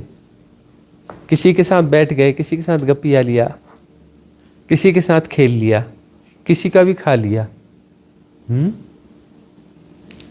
किसी को भी छेड़ दिया, किसी की भी मटकी तोड़ दी, है ना। को बोले नहीं मैं इतना विशिष्ट हूं, राजा हूं। ये साधारण सी गोपी इसको मैं क्यों छेड़ूं और क्यों करूं? हाँ, वो उसके साथ भी खेलेंगे, उसके साथ भी अंतरंगता होगी, सहज साधारण। चूक गए, अरे बाद में सब अपना ये सखी संप्रदाय या फलाना ठिकाना हो रहा है। कृष्ण को तो जो सभ्यता चूकी है, गजब की सभ्यता रही होगी। हाँ, जीवंत इतना सहज सरल सदगुरु, हंसता खेलता, नृत्य करता, बांसुरी बजाता, गुजर गया और चूक गए। उस कृष्ण के खिलाफ युद्ध लड़ा लोगों ने, पता है, युद्ध लड़ा। वो गए समझाने के लिए, हाँ निकलो तुम यहां से, बोले 5 गांव दे दो, 5 गांव तो नहीं चले, निकलो यहां से, 5 उंगली की जमीन भी न देंगे, 5 इंच भी न देंगे, निकलो यहां से। कहां से आ जाते हैं। और तुम कह रहे हो कृष्ण को लोग भगवान कहते थे, कहां भगवान कहते थे? वो तो कहना था ना, आदेश, आपका आदेश, आप बोलो तो नहीं। 5 गांव क्या, जितना है आधा आधा कर लेते हैं, जो आप बोलो। ना जी ना, 5 गांव भी नहीं दिए, युद्ध होगा। दिखाते हैं ना, वो आए तो सबने प्रणाम किया। अरे बेकार की बात है, कोई प्रणाम नहीं करता रहा होगा, हल्की फुल्की औपचारिकता निभाते रहे होंगे। वो तो सीरियल्स में दिखाते हैं। कुछ थोड़े बहुत लोग समझते रहे होंगे कि नहीं, है बच्चा जो है थोड़ा अलग है, यह जो है यह युवा कुछ अलग है, जैसे भी रहे हो ये कुछ अलग है, हमसे अलग है, इसकी बातें, इसकी देशना में गहराई कुछ अलग है। उन्होंने कोई ऐसे सिस्टमेटिक देशना तो दी नहीं कि व्यास पीठ पर बैठे हैं और साधक बैठे हैं और वो अपना बता रहे हैं कि कुछ क्रियाएं करवा रहे हैं, कुछ साधना विधियां, कुछ प्राविधियां दे रहे हैं। ऐसा तो किया नहीं उन्होंने। चूक गए लोग, चूक गए कृष्ण को। वो सभ्यता, वह एरा जो है चूक गई कृष्ण को। जितना लाभ लेना चाहिए उतना लाभ लिया नहीं। गिने चुने लोग रहे होंगे जिन्होंने लाभ लिया होगा। चूक गए। तुम क्या समझते हो, शिव को लोगों ने वो किया होगा? शिव को भी चूक गए। भगवान शिव जैसी सत्ता, उन्होंने जो है कितनी गहन देशना दी, उन्होंने तो सिद्ध क्रियाएं भी दी। लिमिटेड लोग जो थे और उनसे फिर वो संप्रदाय निकले। एक तीर्थंकर वाला संप्रदाय निकला है ना, 24 तीर्थंकर हुए। आदिनाथ यानी भगवान शिव वहां से निकली है ना। फिर और नाथ परंपरा कहीं और से भी निकली, उसमें से है ना एक नाथ परंपरा और अलग निकली। और भी कुछ शैव, बुद्ध भी विपश्यना पद्धति भूमि की 151 पद्धति में से एक थी। अब वो जो देखो ऐसे पूरा पहले पीछे जब भी सभ्यता में हम जाते हैं तो जो हमें आदि पुरुष मिलते हैं, वह आदि पुरुष जो है वह शिव है। आध्यात्म की दृष्टि से जब हम पीछे जाते हैं तो आदि पुरुष का इतिहास में हमारे पास भगवान शिव है। लेकिन चूक गए उस समय की सभ्यता। कुछ लिमिटेड लोग थे, उन्होंने संभाला और उस चीज को चलाया। फिर वो आगे जाके फैली। वो उसमें जो लाखों करोड़ों लोग जो जुड़े हैं वो बहुत बाद में जुड़े, है ना। 7,500 साल हो गए शिव को आए। 7,500 साल, छोटी मोटी घटना नहीं, बहुत पुरानी बात है। अब तुम जो है वह कहो कि उन्होंने ऐसा कर दिया जी, वैसा कर दिया जी, वैसा कर दिया जी। उनके उस चमत्कारों के गुण गाओ। उनकी साधना विधियों के बारे में किसी को पता नहीं है, चमत्कार के बारे में सबको पता है। भगवान शिव की साधना विधियों के बारे में किसी को पता नहीं है, बहुत कम लोगों को पता है। पता भी है तो उनके जीवन में उसका प्रयोग नहीं है। उनके चमत्कारों के बारे में बहुत सारी कथाएं गढ़ लिए। जाके लाइन लगानी है, जाओ ज्योतिर्लिंगों में, इधर उधर फलाना ठिकाना। उन्होंने बताया कि ऊर्जा जो है एक पिंड के रूप में रहती है। एक जो अंडाकार गति में ऊर्जा का गमन होता है, उस अंड को निर्मित करो। उसके लिए तुम्हें आसन लगाना पड़ेगा, दोनों पैरों को जोड़ना पड़ेगा, उंगलियों से ऊर्जा निकल जाती है, फंसा देना बीच में। हाथों को ऐसे दाएं बाएं रख के जोड़ लेना, तभी वो ऊर्जा का अंड बनेगा, नहीं तो ऊर्जा तो निकलती रहती है और चली जाती है।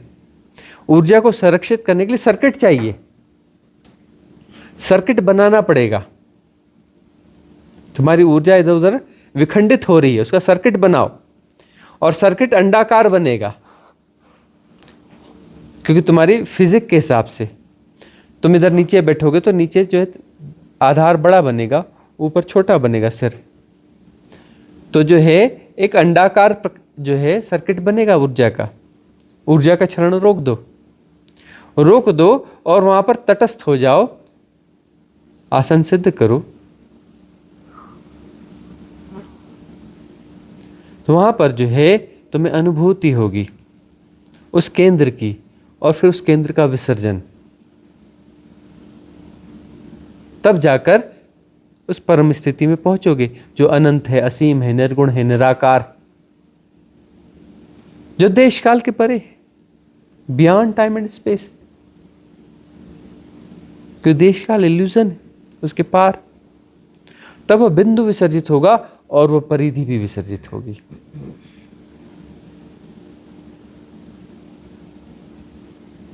इसलिए उस गहन अनुभूति को, उस डिवाइन डार्कनेस के द्वार से गुजर करके वह जो परम स्थिति घटित होती है, उसे हम शिव तत्व कहते हैं, उन्हीं के नाम से कहते हैं। वह शिव नहीं है, शिव तत्व, उसका कोई तत्व नहीं है, वो तत्वातीत है। लेकिन समझोगे कैसे तुम्हें तो भाषा चाहिए ना।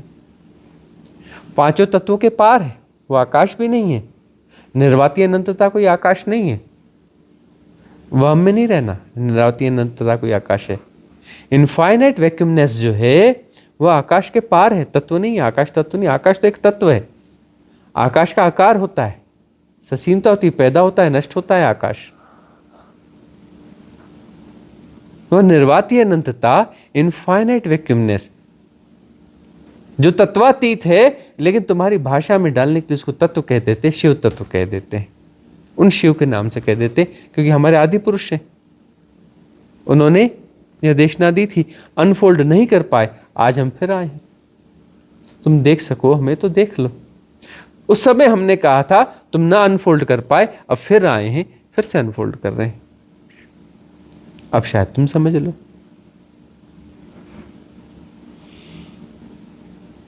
वही अनफोल्ड कर रहे हैं, उस समय भी किया था, अब फिर कर रहे हैं और करते रहेंगे, क्योंकि ये खेल या लीला ऐसी चलती रहती है।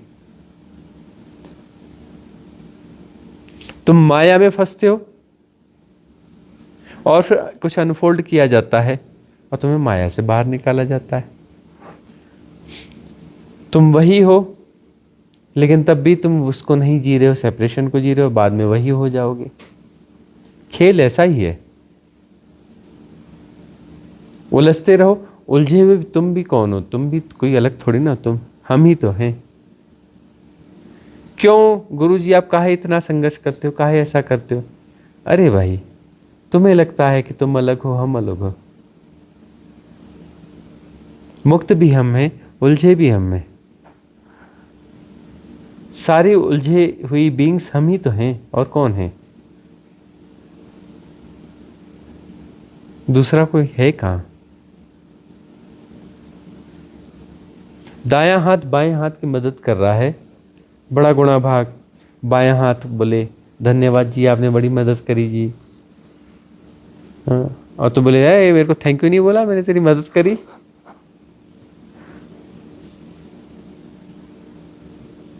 ऐसा कुछ है नहीं, अलग कुछ है ही नहीं। इसीलिए कई बार हम कहते हैं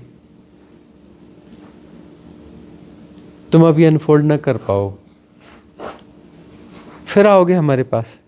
इस जन्म में नहीं, अगले जन्म में आओगे, उसके अगले जन्म में आओगे तो हमारे पास ना घूम फिर कर। सदा से जो भी आए हैं सदा हमारे पास आए हैं, आगे भी आओगे तो हमारे पास ही आओगे ना, कोई रास्ता है ही नहीं।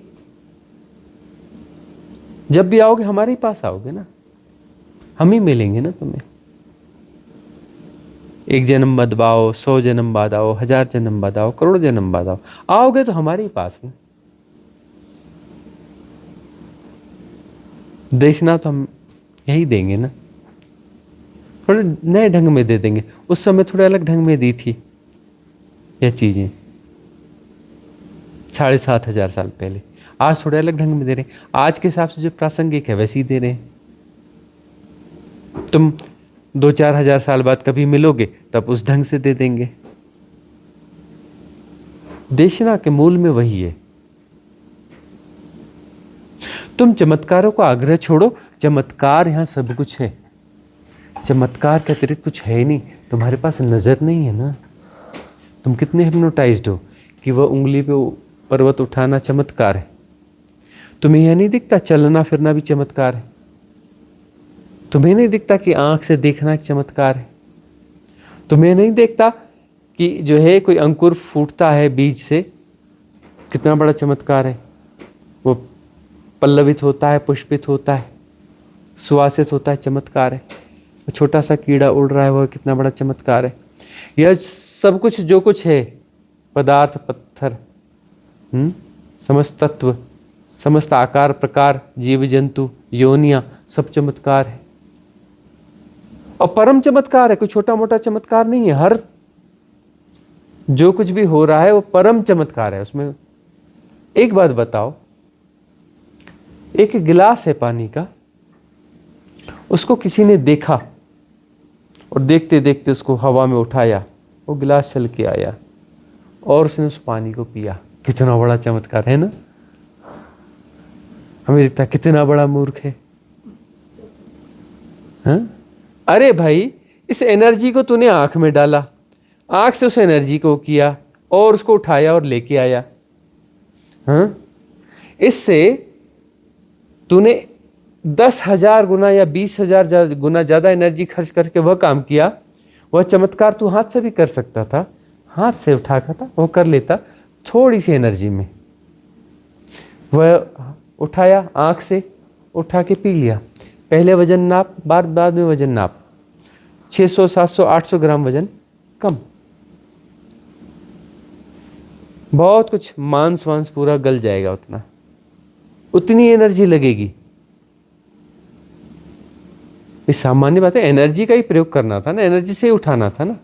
तो ये वाली स्वाभाविक एनर्जी से काम करना, अस्वाभाविक चाहिए, अस्वाभाविक। ये कथाएं गढ़ते हैं अस्वाभाविक कि ऐसा कर लिया जी, वैसा कर लिया जी, वैसा कर लिया जी। तब तो तुम्हारे जीवन में कोई संभावना ही नहीं बची। तुम तो उस परम स्थिति में पहुंच ही ना पाओगे, क्योंकि जिनके बारे में तुम कथाएं कह रहे हो वो भी जोड़ी भी कथाएं, वो उनके जीवन में भी नहीं हुआ था, तो तुम्हारे जीवन में कहां से हो जाएगा। और उनका जीवन पूरा चमत्कारिक था। हम भी नहीं कहते कि चमत्कार नहीं, तो चमत्कारिक ही था। वो चलते थे, फिरते थे, बात करते थे, चमत्कार ही तो है।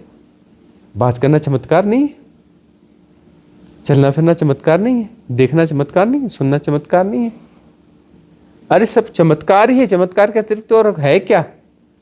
तुम किस बेहोशी में जी रहे हो कि तुम्हें जो है ये चमत्कार दिखते नहीं? और तुम विस्मय में भरते ही नहीं। तुम्हें कोई ऐसे एक उंगली में पर्वत उठा के देखेगा तब तुम विस्मय से भरोगे। कितने बेहोश हो। आंख से कोई गिलास उठाएगा और लाएगा तब तुम जो विस्मय से भरोगे। हैं? और भगवान शिव सूत्र के पहले श्लोक में यह बात कहते हैं, साधक वह है जो विस्मय बोध से भरा हुआ है। तुम्हारे जीवन में विस्मय नहीं है, तुम अपने आप को महान कहते रहो, कुछ भी कहते रहो, तुम साधक तो हो ही नहीं, संभव ही नहीं। तुम कहाँ के साधक हो गए जी? विस्मय बोध है ही नहीं तुम्हारे पास। भगवान शिव का पहला सूत्र है यह, साधक वह है जो विस्मय बोध से भरा हुआ है। सुबह उठता है और देखता है और विस्मय से भर जाता है, वाह चमत्कार। ये पर्वत, ये वृक्ष, ये सूरज, ये आकाश, ये सब कुछ चमत्कार। जहां देखता है विस्मय विस्मय विस्मय विस्मय। बच्चों से ज्यादा विस्मय चाहिए।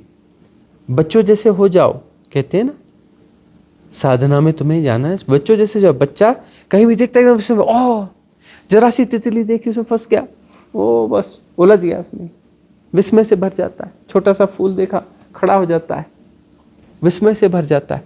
विस्मय बोध को यदि तुम नहीं जी रहे हो, साधक नहीं हो।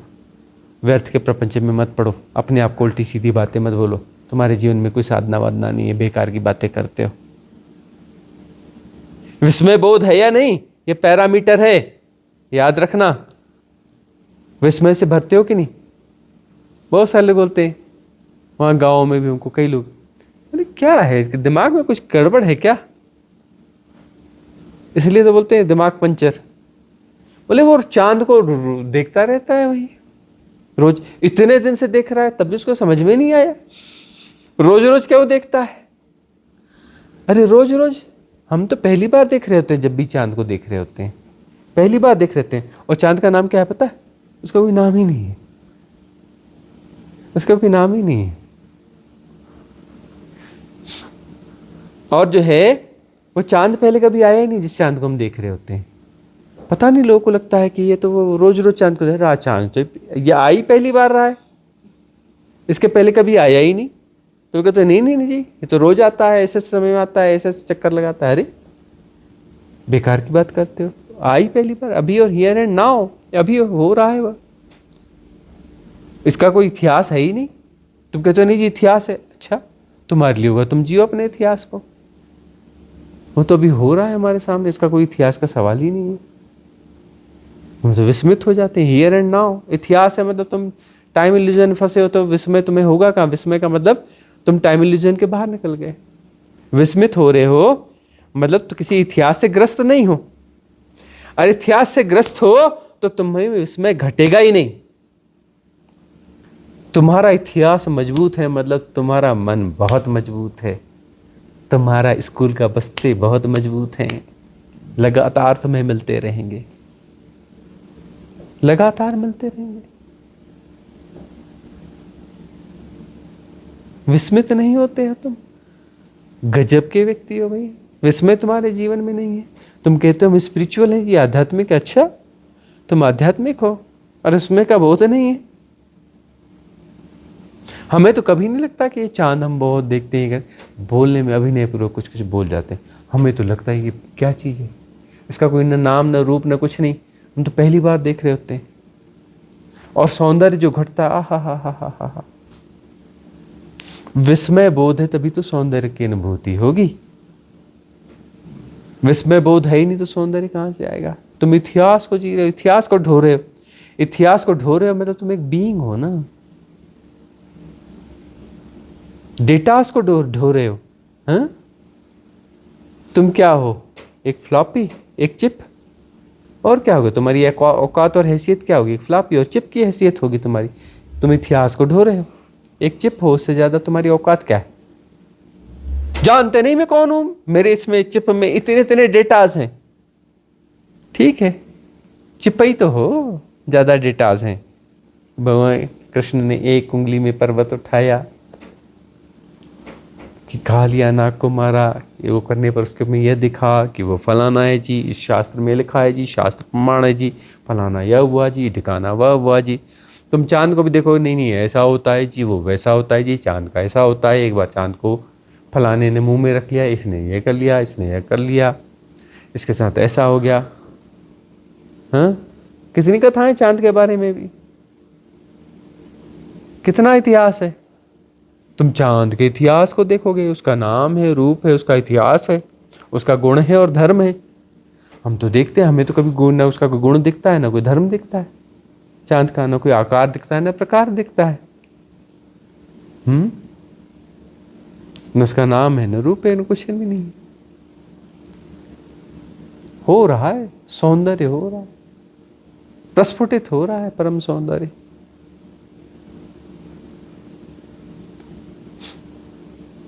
तुमने देखा होगा 100 बार 200 बार, है ना, इसमें लगाए होंगे। और तुम्हारी भाषा में हम बोले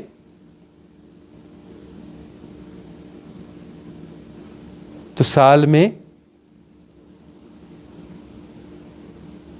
250 बार या 300 बार करके गुणा कर लो।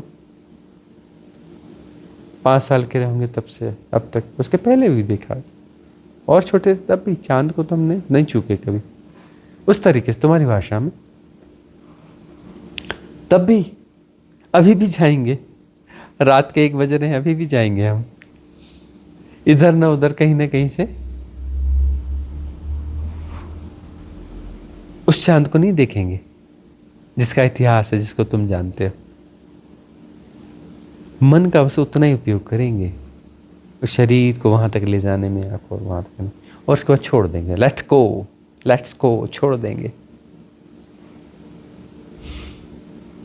विस्मय अपने आप भर जाएगा। उस विस्मय से सौंदर्य का प्रवाह होगा, सौंदर्य की अनुभूति होगी।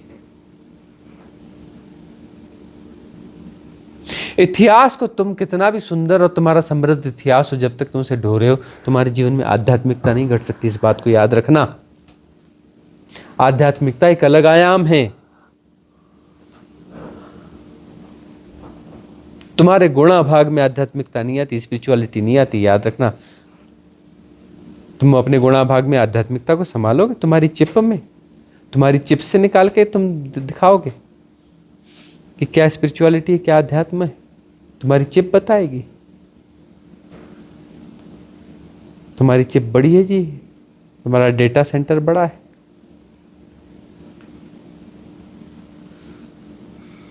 तुम्हारे पास इतने रेफरेंसेस हैं, दुनिया भर के रेफरेंसेस है। हमारे पास कोई रेफरेंस नहीं है। हमने ना कोई शास्त्र पढ़ा, ना कोई पुराण पढ़ा, ना कोई उपनिषद पढ़ा। तुम्हारे पास तो रेफरेंस मिलेंगे कैसे? तुम एक श्लोक कोई कहने बोल दो कि एक श्लोक हम सुना दें, आता ही नहीं, हम कहाँ से सुनाएंगे? बोलते हैं कि वो कितने हजारों लाखों श्लोक हैं, ऐसा सुनने में आता है। कितने हैं? कितने श्लोक हैं? बहुत श्लोक है ना, हजारों लाखों श्लोक हैं, ऐसा सुनने में आता है। कोई बोलते हैं हमें तो नहीं आता, एक भी नहीं आता, सिंगल एक श्लोक भी नहीं आता।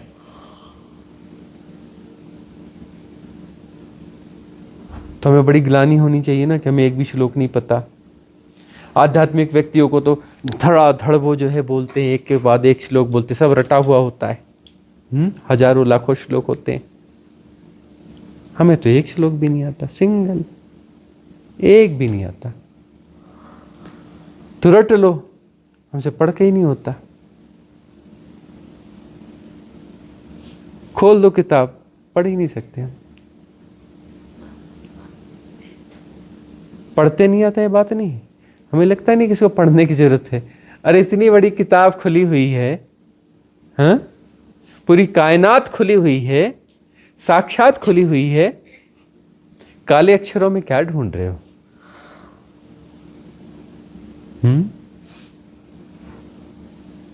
पूरी कायनात खुली हुई है, इतनी बड़ी किताब खुली हुई है, और कहां भटक रहे हो? विस्मय बोध से भरो, वह जो किताब है अनफोल्ड हो जाएगी, विस्मय बोध से अनफोल्ड होगी।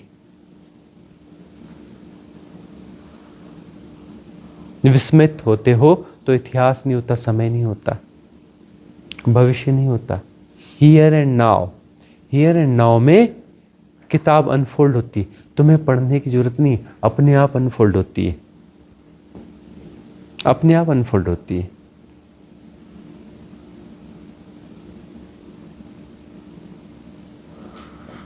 आज की सभा का विसर्जन करेंगे, मंगल कामना करेंगे। भवतु सब मंगलम, भवतु सब मंगलम, भवतु सब मंगलम। सबका मंगल हो, सबका कल्याण हो, सबका मंगल हो, सबका कल्याण हो, सबका मंगल हो, सबका कल्याण हो।